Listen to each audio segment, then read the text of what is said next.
Long post, cheated on husband a long time ago, admitted it recently. I need help moving on. Ex posted on our relationship advice. Story 1. I had the affair a few months after our marriage. I believed he hated me for a forced marriage. My parents were very vocal about us getting married, to the point of making a scene at a Christmas dinner, when we announced that we were moving in together. The next day, he proposed and was generally miserable due to the state of our life, which I mostly thought was fine, sometimes fun, but no. He kept saying he hated his life, and I took that personally. I stopped attempting to look at the bright side of things and just allowed us to wallow in misery, even if things were looking up for us. I stopped believing that anything was good about us, and that we made a horrible mistake getting married. I found solace with a co-worker. The affair lasted a month, with the first half being emotional, and the last half turning physical. During the time I was also habitually taking cocaine with another co-worker. At first it was fun and games, then it turned to a numbing agent for the issues I was having at home, and later for numbing my actions for cheating on my husband. At home, I lashed out at my husband. If he was miserable, well, so was I. I chucked all of the happy moments that I had held onto out the window, and was angry at him 24/7, to a scary extent. Thinking back on it now, I'm frightened at how dark I became. I spent his money. I yelled and screamed at him about just how miserable I was. I wanted him to leave me because I was too chicken shit to do it myself. Finally, I sat him down and told him I was in love with someone else. I told him it was my co-worker and waited for his reply before I went on. Instead of the ire, he said he wanted to work it out. That he loved me and we could get through it. I was impressed and humbled that he still wanted me. I fell in love with my husband all over again in that moment, and all my actions became far too real to me. I made a choice at that moment that I'm still not sure was the best. I decided not to tell him about the fact that I slept with another man. Immediately after that conversation, I reinvented myself. I kicked the coke habit cold turkey. I cut off all contact with my co-workers, later left my job and focused on making his home life as great as possible. These last 2 years have been the best for both of us. He's working his dream job, we're paying off debt quickly and saving a lot of money, moved closer to the city to begin adventures, and we've had so many wonderful, truly wonderful moments. I initially decided to take this secret to the grave with me, never telling him, but instead, dedicating my life to making our marriage work and becoming someone he could be proud of. About 3 months ago, I attempted suicide. Everyone was blindsided, but the repression of this secret was seeping out and my self-hatred was out of control. Even then, I refused to tell anyone, including my therapists, about the affair. I was put on medications, and after an especially positive, life-changing road trip that we took with friends, I knew I had been living on borrowed time. That no matter how happy he was telling me he was and how wonderful of a wife I was, I still robbed him of a choice of being happier without me. Last week, I told him that more had happened with my co-worker. I can't erase the expression he gave me from my mind, and I don't think it will ever leave. Reddit, I hurt him so badly. I never, ever wanted to hurt him so badly. I was a fool to ever think this day wouldn't come, and a fool to have ever strayed. He's the best thing that's ever happened to me. His reaction was calm and controlled.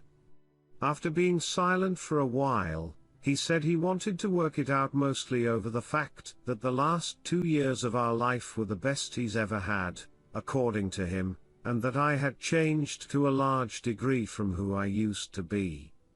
He wants to work it out, though not through couples therapy as I suggested, but by moving on with our current great life and not looking back. Essentially, he told me to keep doing what I've been doing, continuing with my therapy, continuing with school and my weight loss plan, and we'd be fine.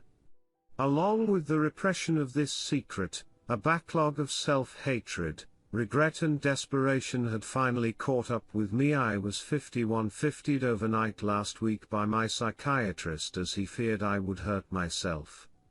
His mother and my family found out about the affair through this episode, all of whom agreed with my husband I should move on from this.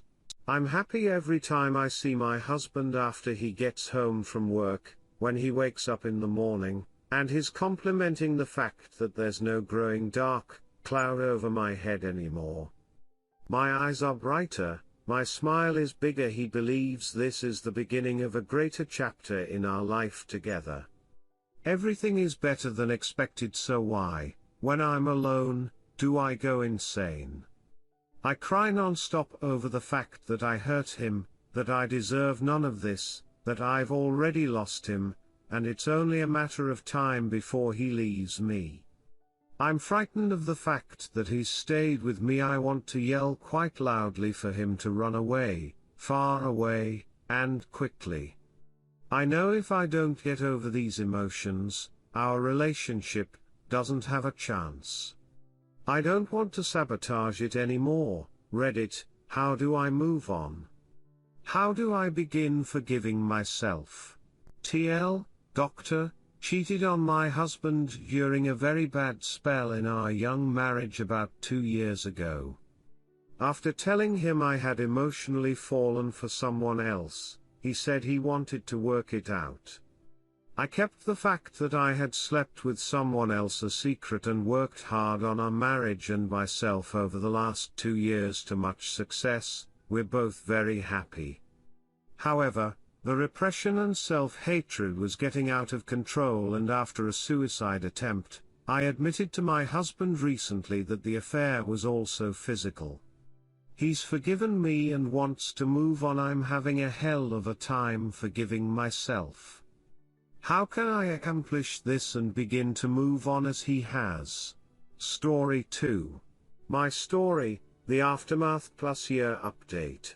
Original story: caught wife trying to cheat with my friend from her iWatch. Hello, it's been a year since I posted on Reddit, so thought it would be fitting to post my story along with a year update. I've fixed the grammar etc. on the first post as I was drunk. Cheers. Tuesday, October 27, 2020. I'm writing this from my phone, so bear with me if it's formatted wrong. So last night my wife of 7 years decided to have a chill out night. After dinner, she went to the den and was watching her programs while I flitted between watching the Spurs game, football, soccer, and doing some odds and ends that I had planned. Next thing I know, she's got the wine out and has had 2 bottles of the stuff. At around midnight I went to check on her and saw she was out cold on the couch. I went to scoop her up when her iWatch thing buzzed and a message popped up on the screen. It said something along the lines of "Haha, I can't do that, my name would knock 7 shades of acid out of me tongue, p." I wondered what the duck that was all about, so I pressed on it, and it was a conversation between my wife and a friend of mine. Now I wouldn't say this guy is a close friend, but he's someone I've played 5-a-sides with for years, drank with and have known since we were teenagers. We used to call him Jacket Holder because when we got into scraps as teens, he'd always be the guy holding the jackets while everyone else went for it. Right, so as I said, I pushed on the conversation while this thing is still attached to her wrist, and scroll up to the top, and as far as I can tell it's him that contacts her first unless she's deleted. There's lots of flirting and wink-winking going on, but nothing that you could outright say was cheating. Then I get to last night, and when she's drunk she starts openly begging him for time. I couldn't believe my ducking eyes. I'm paraphrasing here, because I can't remember the exact words, but she was saying it like how much she had always wanted him, how no one would ever find out if you did want to do something, and the last one that ducking killed me, that she was great at keeping secrets. I tried to scroll on her watch but couldn't find any other messages, and I don't know her phone passcode. I put her in her bed and just sat in the kitchen in shock until I fell asleep, then got up for work at about 5:30.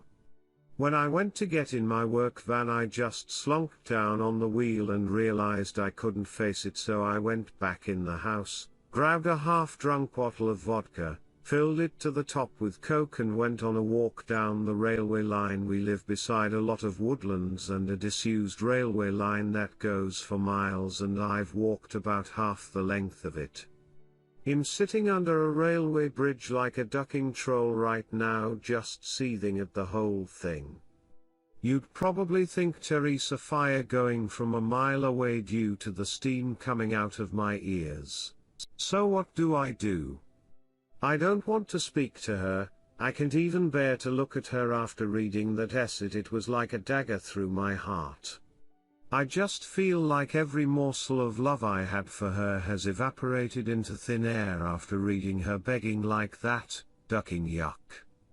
I honestly want to ghost her, man. If I could, I would never speak to her again. The whole "I'm great at keeping secrets" was the thing that got me though, like who even are you?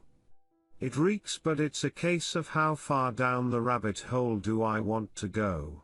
I don't care if I'm being honest, I'm just done. I've never felt so betrayed and disgusted in all my life. The thing is, I've invested so much in her, not just as a partner, but as a person.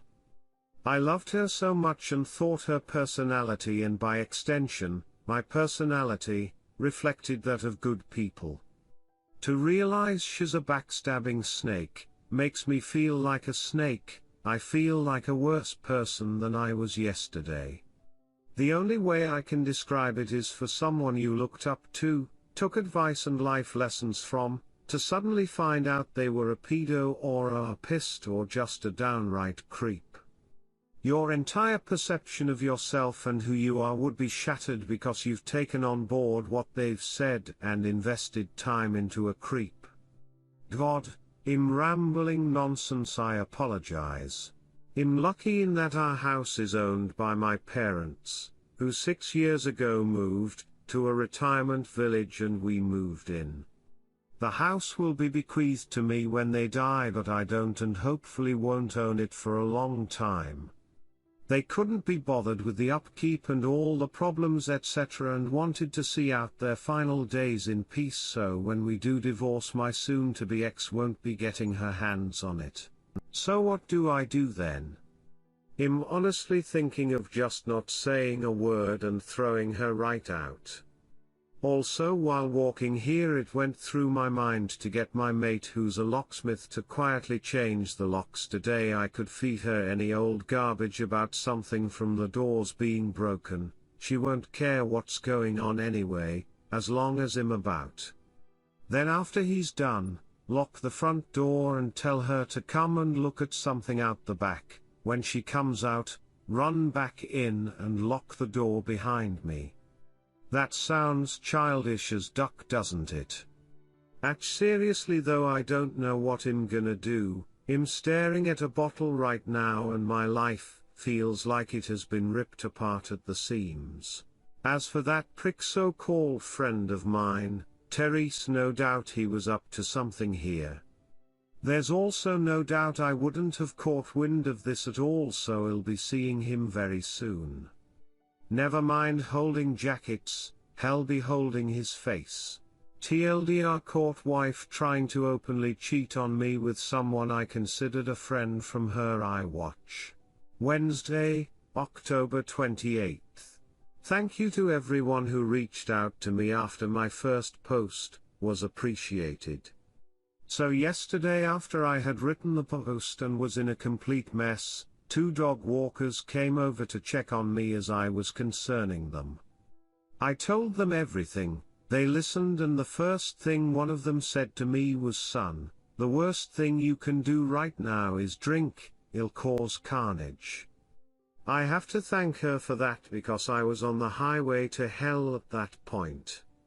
I threw the vodka away, got in touch with a friend, and he said I could come to his for a while to calm down. He was at work but told me where the spare key was. We live in a small town of around 15,000 people and he wasn't too far away, so once I got there I sat on his couch just trying to calm down.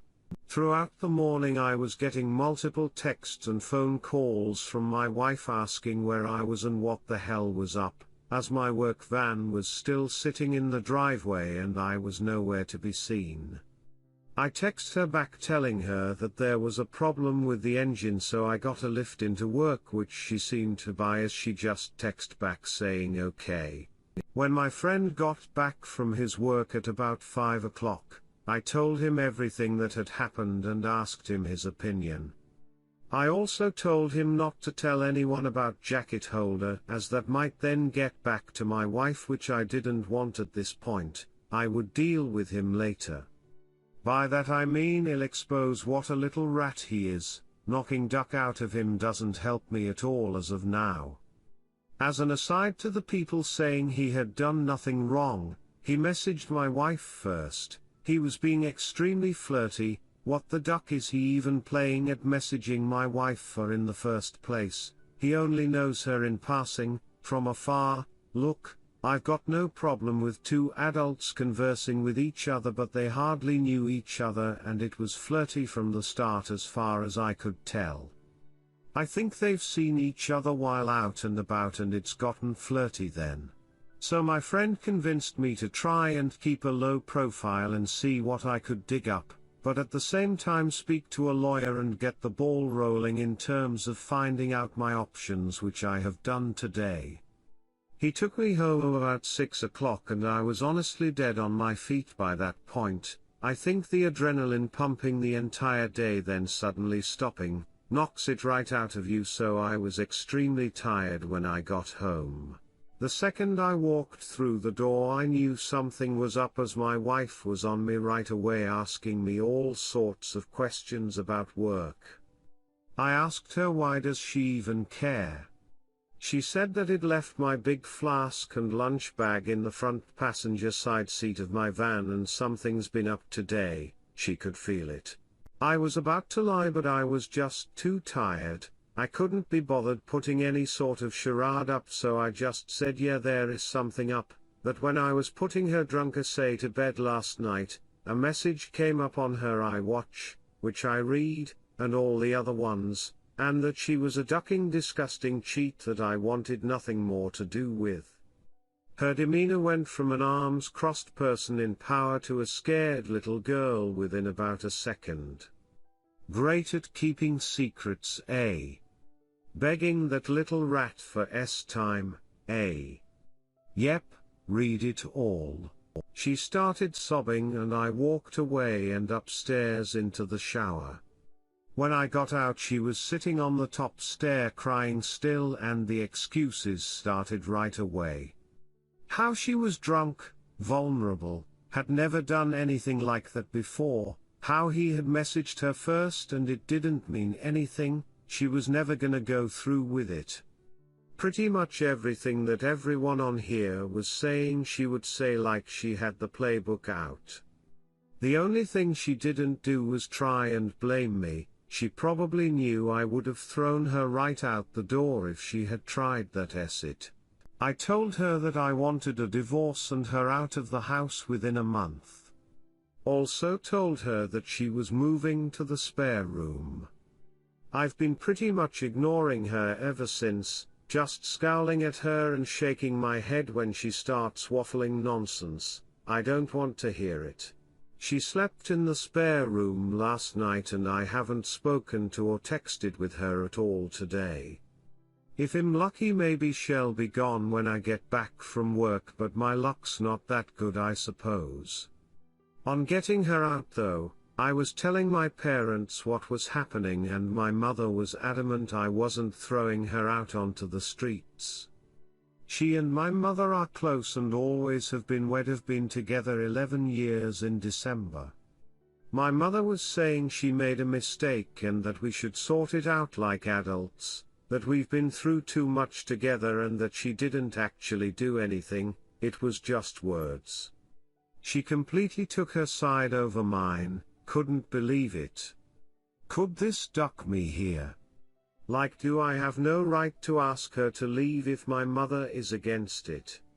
It's gonna be my house when my parents pass and I did nothing wrong, so I'm not leaving.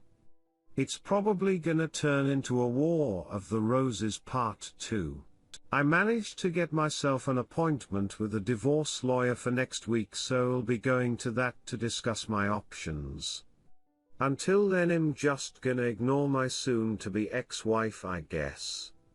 I know she's probably not gonna admit anything else now. He'll never know if she was a really good liar or she was just talking acid to him to get him on side with her for an affair. Anyways, sorry about the delay in the update, just got the chance to write it now as I'm finishing work. Well, back to the funhouse I guess. Monday, November 16th. Hi, I thought I'd give an update since a lot of people have been personal messaging me asking for one.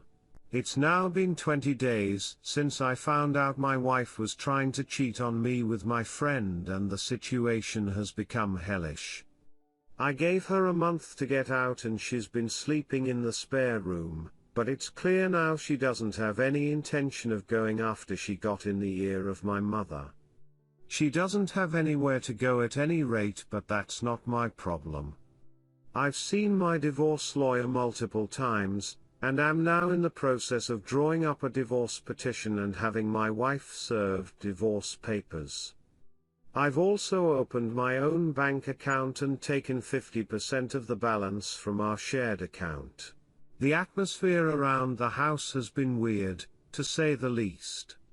The living room has turned into a no-man's land where no one frequents as we both spend the majority of our time in our rooms. I've also intentionally been working late a lot so I don't have to interact with her much. I had been completely ignoring her, but after reading about the 180, have started implementing that and been civil if a little cold towards her. I'm so glad I did this as I was beginning to feel like a monster refusing to acknowledge her existence. It was not the right way to behave and I ended up feeling like the one who had wronged her, rather than the other way around.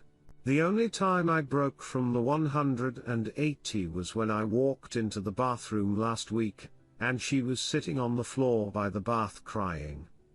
I helped her up and instinctively hugged her, though it was more over their type hug than one with much love attached to it.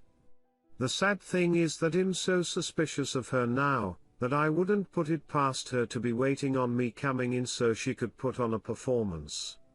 The thing is that probably isn't even true, but this is the sort of acid that's going through my head in this environment. It's just toxic.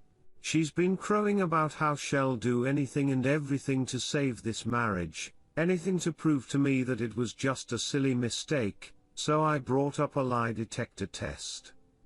I don't plan on ever getting one done, wouldn't even know where to start, I just wanted to gauge her reaction. She was all for it, well until a few hours later, when she came to me, tablet in hand, going on about how inaccurate they are, and that anxiety and nervousness can throw up false readings, and with her and her anxiety disorder and all. I just laughed, wasn't even a normal chuckle either. It started as a bit of a cackle and ended in a childish giggle. It appears she would do everything to save this marriage, well everything except take a lie detector test, that is. It doesn't even matter anyway. I meant what I said in my original post. Every morsel of love I had for her dissipated into the atmosphere after I read her say those horrible things.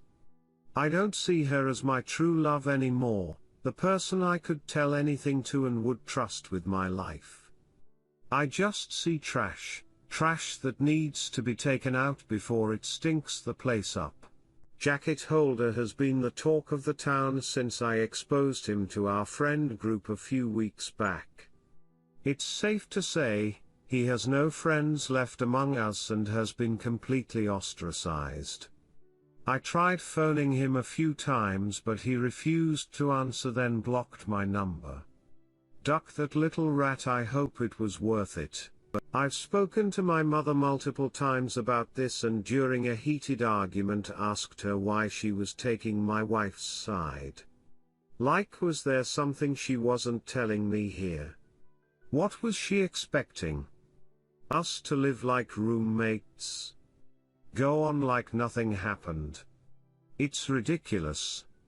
She said she has always seen my wife as the daughter she never had but always wanted. My mother had a stillborn daughter before I was born and it has haunted her, so she latched on to my wife and has done since we got together. As I said previously, they have a close bond. The fact my wife doesn't have any family, and only a few friends who have their own busy lives and families means if I threw her out she would be all alone, and my mum thinks that's unacceptable, especially during a pandemic. She tried to get me to come to a compromise, saying that in 3 or 4 months we should look at it again and see where we are mentally, and is pushing me to try couples counseling before I throw in the towel. In not doing that, the thought of being in the same house as my wife over Christmas makes me feel ill. She'll want to do it right as she does every year and it'll be a complete shit show. My dad, God love him, has never been much of a talker. Never up nor down, just always there. He's a quiet, proud, but timid man, and my mother's word has always been the one that matters in our house. People on here have been telling me that I'm selfish and spoiled as it's not my house and I have no right to make demands, but it's now a case of my wife or me for my parents. If worse comes to worst, I'm ready to walk out the door and never come back. Duck this house. I have to be able to look at myself in the mirror with some semblance of self-respect, and someone has to keep their word in this debacle. If I do leave, my friend has said I can stay with him for a few weeks or so till I get myself sorted. If I do walk out that door though, I'm done with my parents. I'll never speak to them again in my life. They'll probably see it as me giving up on them, me walking away without trying to at least have a go at fixing things first. I see it as them choosing someone who broke my heart over me. Like, what will be the logistics of this once I'm gone? Just her staying there herself, my mother and father looking after a backstabber while their flesh and blood goes off alone. A little more info on the house. My parents let us move in a year after our wedding. It was an apparent belated wedding gift, although that was just the chatter from them at the time. They were always planning on moving out and moving us in. I've spent tens of thousands on it over the years, but that's neither here nor there. I have fantasies of leaving this all behind, going somewhere new and starting again, but I don't have anywhere else to go. I've lived in this town all my life, it's all I know. Am I being too harsh here? I'm literally ready to slingshot my parents right out of my life, but I feel so torn. Why am I the one who has to lose everything and everyone? I've tried to be good, and I always thought you make your own luck, and that good things happen to good people. Maybe I'm not as good as I think I am. Maybe I deserve all I ducking get. Wednesday, December 2nd. Well, since this morning I no longer call that house home. I saw on the calendar that my wife had a hospital appointment with her ophthalmologist, so knowing she would be gone for a few hours, I took that as an opportunity to get my stuff together and move out, which I have. After getting my things moved and sorted, I put the house keys on the kitchen table, along with the divorce papers I received from the divorce lawyer last week, and was on my way. I've blocked both my wife and mother's numbers, and any communication I have with my wife going forward will be done through my lawyer. In terms of my living situation, I'm staying with a friend for a week or two, but hopefully, I should be in my own rented place before Christmas. I haven't spoken to my parents in a few weeks. Last time we spoke was via text, and I tried to tell my mother, in explicit detail, the things my wife was saying during her texts to Jacket Holder. Why it hurt me so much, and why I didn't think it was her first time doing it with the whole "I'm great at keeping secrets" comment, and thus could never trust her again. My mother texted back saying she couldn't speak to me when I was like this, and she would let me cool off. She tried to phone me a few days ago and I blanked her call, and as said a bit further up, since today have blocked her number. I feel so let down by my parents, and at this point, it almost feels worse than the original betrayal from my wife. The way I'm feeling right now, I don't think I'll ever speak to them again. I think in times of strife, you look to your family to be strong for you, to be a rock and give you, the wronged one, support.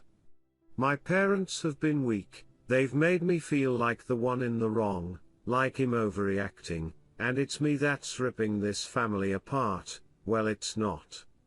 I never asked them to move mountains for me, just move my cheating wife out of the house, and they made their choice. My father also had the chance to put his foot down for once in his life and stand up for me, but didn't. You make your choices and you live with them, I guess. Reading some of the comments on here from my previous posts, people have been saying things like, I threw in the towel so easily, I was looking for a way out and didn't love my wife because I didn't try hard enough to save things, but that's not true. I loved my wife more than anyone on this earth, and I was broken when I discovered what she was doing. I think we all have boundaries, and once those boundaries have been crossed, things change irrevocably. When I read those horrible texts, something changed inside of me. I fell out of love with her, like being snapped out of a spell in the movies. Anything tried after that is just delaying the inevitable. I have to say that I'm interested in the whole dynamic of their relationship now that I'm gone. Like, are my parents gonna continue supporting her knowing that it has finished their relationship with their son? As for me, I'd love to travel. My wife hated flying, so most of our holidays had been to southern England, the likes of Newquay and Torquay in Cornwall and Devon, so would be great to travel abroad again. The last time I was abroad was when I was 20 for a mate's holiday in Greece, so 13 years ago. I'd love to see a bit of America, so once this pandemic calms down, I've definitely got my sights on the States. Thanks. Bye. Wednesday, May 26, 2021. It's been over 7 months since I first posted on Reddit, and I honestly thought that was it for me, as I didn't need any more advice. I had made my decisions and done what I said I would, but I got a phone call this morning that has dragged me back into the mire.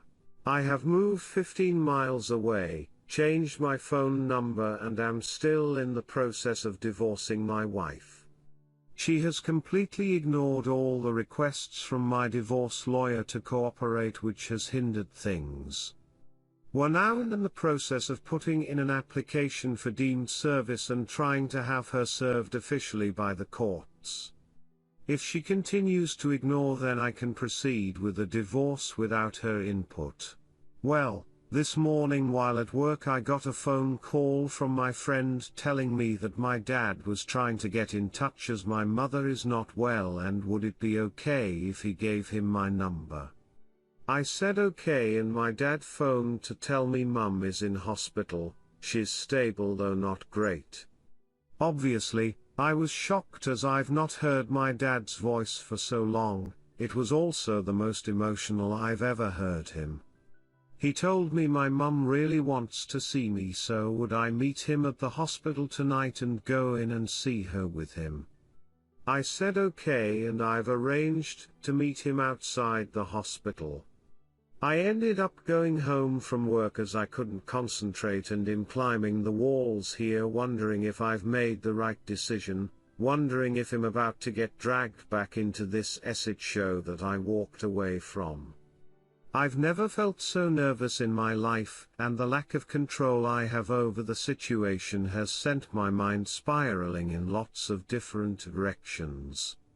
I feel like I'm walking into a burning building blindfolded with no idea where the exits are. Why does she want to speak to me now? Has she had a change of heart? Unless she's also had a personality transplant while in there, I find that unlikely. Will my wife be there?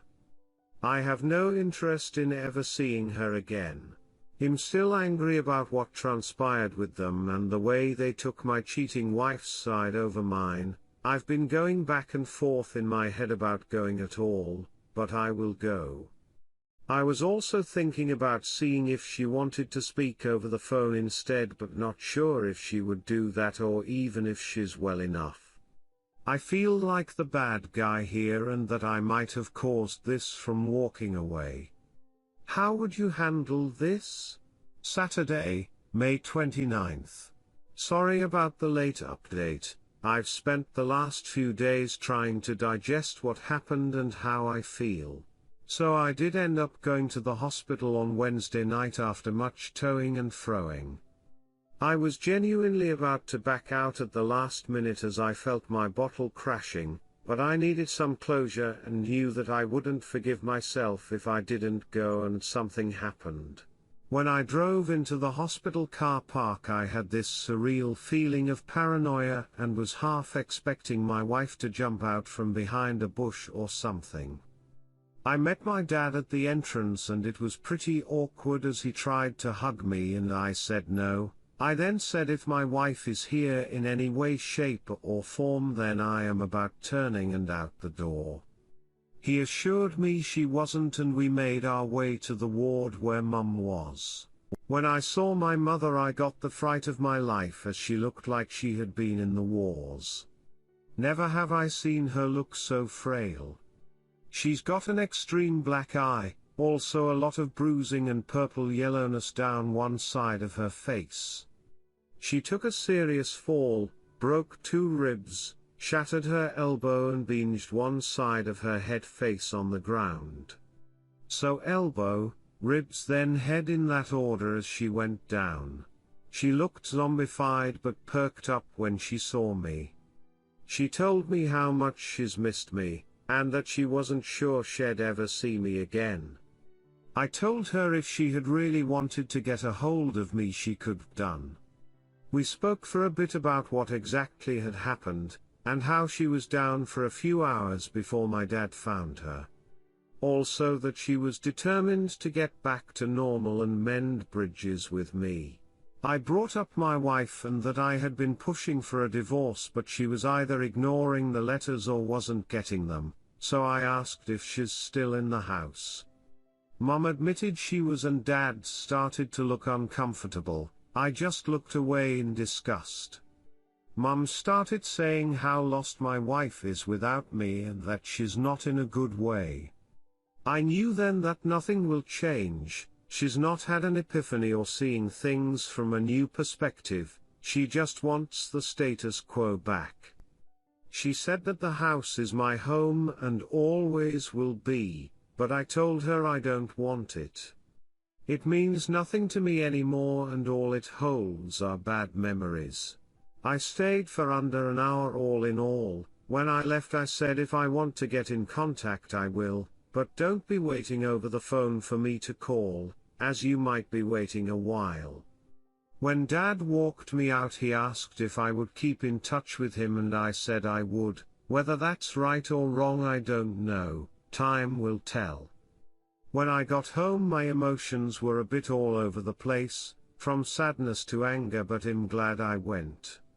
Couldn't help think about my wife as well, and what she once meant to me, it'll never not hurt. When I think about everything that's happened in the last 7 months, it honestly doesn't feel real. The speed at which everything fell apart was just spellbinding. I know life comes at you fast, especially when you're not paying attention, and I wasn't paying attention. It was just sheer luck I found out about her trying to cheat on me, cosmic coincidence, nothing more. I never saw the signs or put everything together, I just saw something on her watch and it tore my ducking life apart. I know now that it wasn't the only time, I know it in my heart, I see what she is and feel no love for her, only contempt. I feel she stole the best years of my life. When I think about all the good times, they're just soured, it feels like someone else's life, not mine.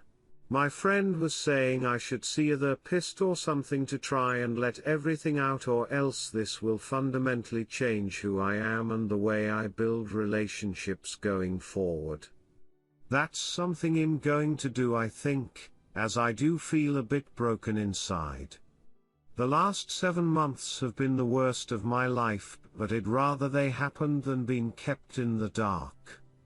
I'm just hurt that it happened the way it did, but you can't choose the way someone ducks you over, I suppose, you just have to learn from it. I remember reading about loyalty being the most undervalued character trait, and I see that now. It's probably because you don't really know if someone is truly loyal to you until, well, they're not. It's not something you deal with every day, but now more than ever, I know how important a trait it is. Tuesday, July 20th. Hi, so I thought I'd post an update to my previous post, as quite a few things have happened. Firstly, I'm now in the home stretch in terms of divorce from my wife. She has signed the divorce papers and sent them to my divorce lawyer, so all that's left now are the formalities. She sent me a message via my dad, where she said she's sorry for not letting me move on, that she thought she could save things but now she knows she can't, and she has to move on for her own well-being. I thank her for seeing sense. She doesn't want anything in the divorce and said she's going to move out of the house when she can get on her feet, which I'm okay with. In terms of my mother, I haven't spoken to her yet, but my dad said she's doing a lot better after getting out of the hospital and getting some normality back. I don't know how things will pan out with them, but I've said that if the house is going to be mine, then I want them to put it into my name now, to give me some security. Then we can start trying to build bridges. We'll see how that goes. My biggest battles ahead are in my head, and trying to get over everything that has happened. The brain is a wonderful yet frightening thing. To give you an example, I can still taste the truffles I scoffed then threw up at my grand's house when I was like 5. I've never eaten truffles again, but I can still taste those ducking things 30 years later, when I think about it.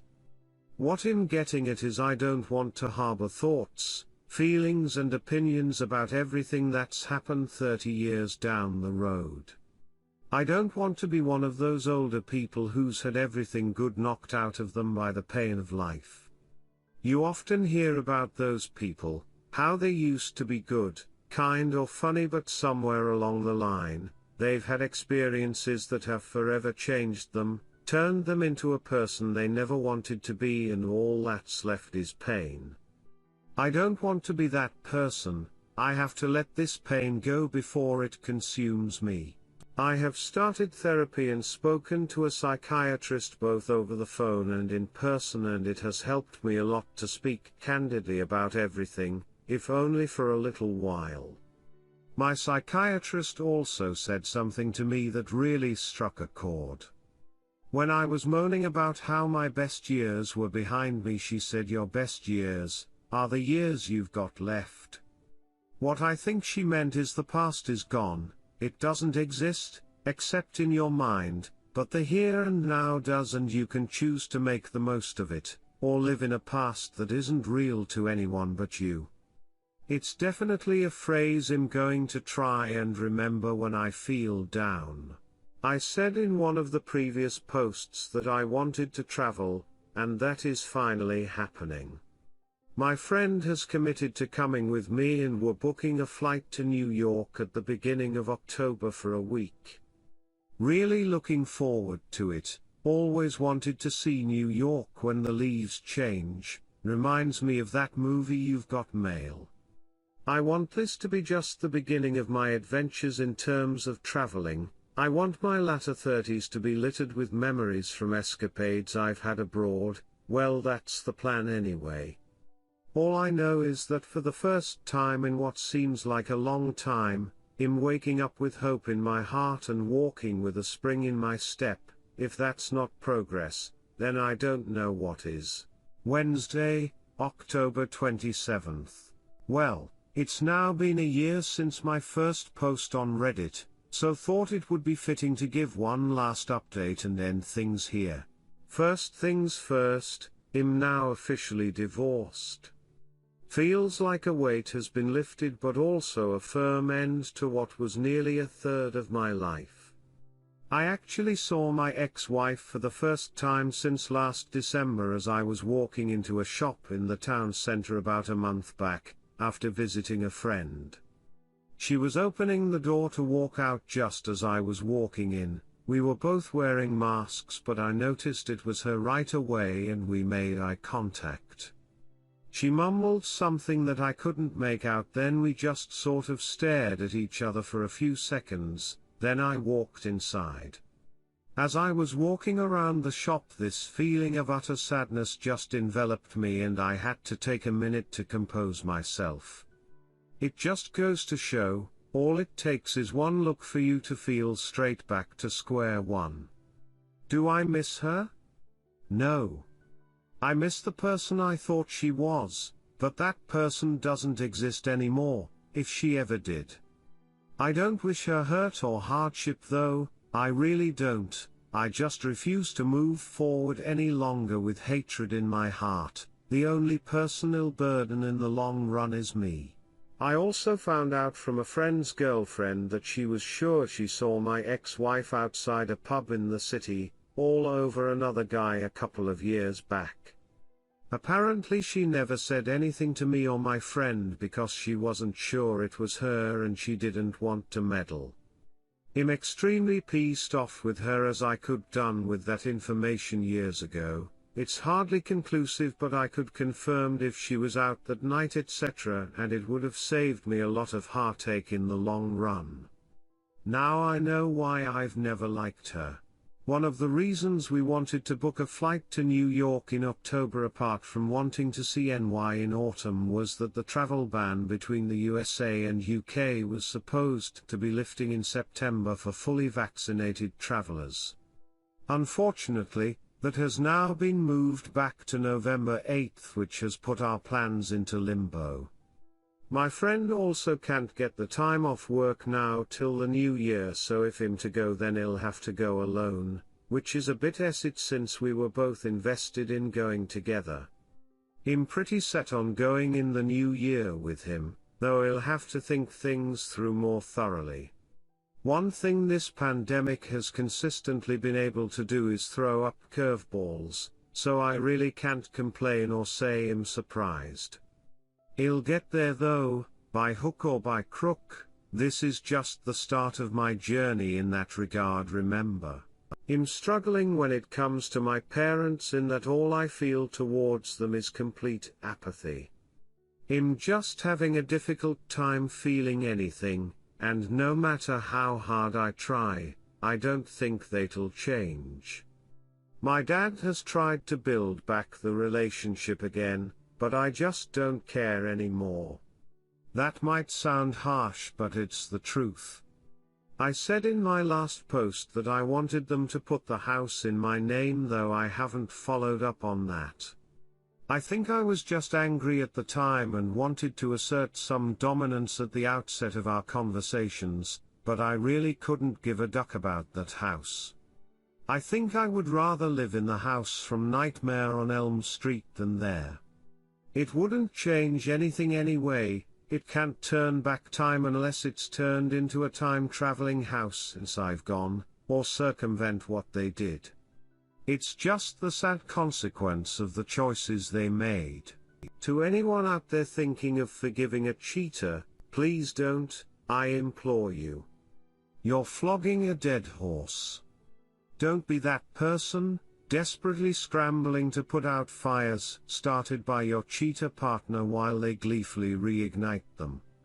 I feel stronger than ever after everything that's happened and reading a lot of infidelity support forums in the last year, that you're letting yourself in for a world of hurt if you don't cut your losses. Kind of a relevant story, but at the start of the year, I had a really scary experience when I cut the back of my trouser leg on a metal bin while brushing against it at work. I never realized it had caused a cut until I went home, and when I went to bed at night, I felt kinda weird. I woke up about 2 a.m. and my leg was pulsating. I felt deathly ill, was seeing double, dizzy, and was alternating between a severe fever and chills. I understood right away it could be sepsis, so I phoned an ambulance, which they said was going to be 2 hours plus, as it was a Friday night and at height of COVID, and my thoughts were doing light speed laps around my head while I was hyperventilating like crazy.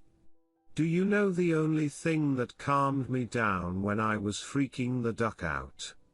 I accepted that I was possibly going to die, and then for some reason, I just didn't feel afraid anymore.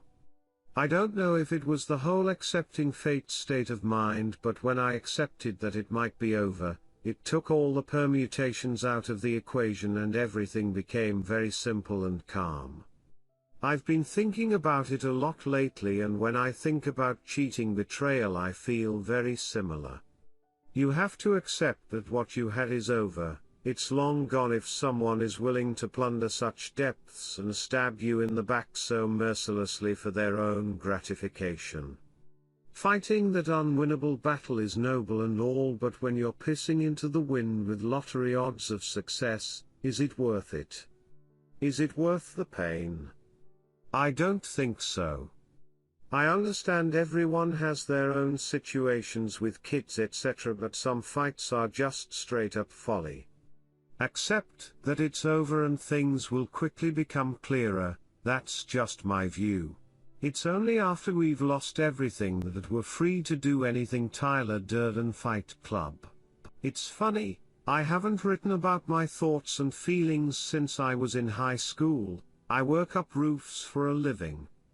This experience though has coaxed that side out of me, a side that I had pretty much forgotten existed. If something good has come from this fiasco, it's that I'm not going to bottle things up any longer. It's been cathartic for me to get things out there and see the bigger picture of my situation. Writing things down has helped me more than I ever imagined, so it's something I'm going to continue to do, even if it's just writing to myself on a journal or notepad. I think there are instances in your life, when all's said and done, that you can put a pin in and say, things were on a knife edge that day and could gone either way. I shudder to think what would have happened had I not reached out for help on here, or seen those dog walkers. It'd likely have been blackout drunk, at death's door in a ditch somewhere, or in jail for firing Darren aka jacket holder straight through his ducking window frame after going through his house like a tornado. Honestly though, it frightens me to think where it'd have ended up if things had gone south. I was not in a good way, and being drunk, embarrassed and incandescent with rage is a combination that can cause chaos whatever way you cut it. In the end, I'm just happy I made it out the other side without hurting myself or someone else. Most of my posts have been about the ins and outs of what was happening, however, I think the last few have been more about how I feel towards what has happened. Betrayal just renders such passionate and invasive thoughts, There's no action on this earth quite like it. Being stabbed in the back by people that you love. In so many ways it's unique, and the emotions you feel after it, are by the same token, equally unique. So cheers for hearing me out. I said in my first post after finding out that I felt like a worse person than I was yesterday. Well, after everything that has happened, I feel like a stronger one too. Thank you for reading my story, Jay. I know what I've got to do now. I've got to keep breathing. Because tomorrow the sun will rise, who knows what the tide could bring. See Nolan Castaway. Redditors' reactions. Redditor 1, not to overanalyze or anything, but the thing that jumped out at me is your mother's behavior. To put it bluntly, I got the gut feeling that there's probably a history there that hasn't been said, namely I get the feeling she might have cheated on your dad in the past and effectively got away with it. Leading to a mindset of I managed to hold my family and marriage together, so you too should as well. But again, that might be overanalyzing things.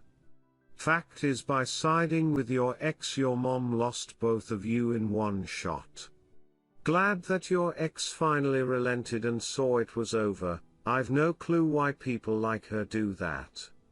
To be given so much after having nothing, and throw it away. Not surprising that she clung to the dream that things could be fixed, but still. Hope you have the best times of your life after this.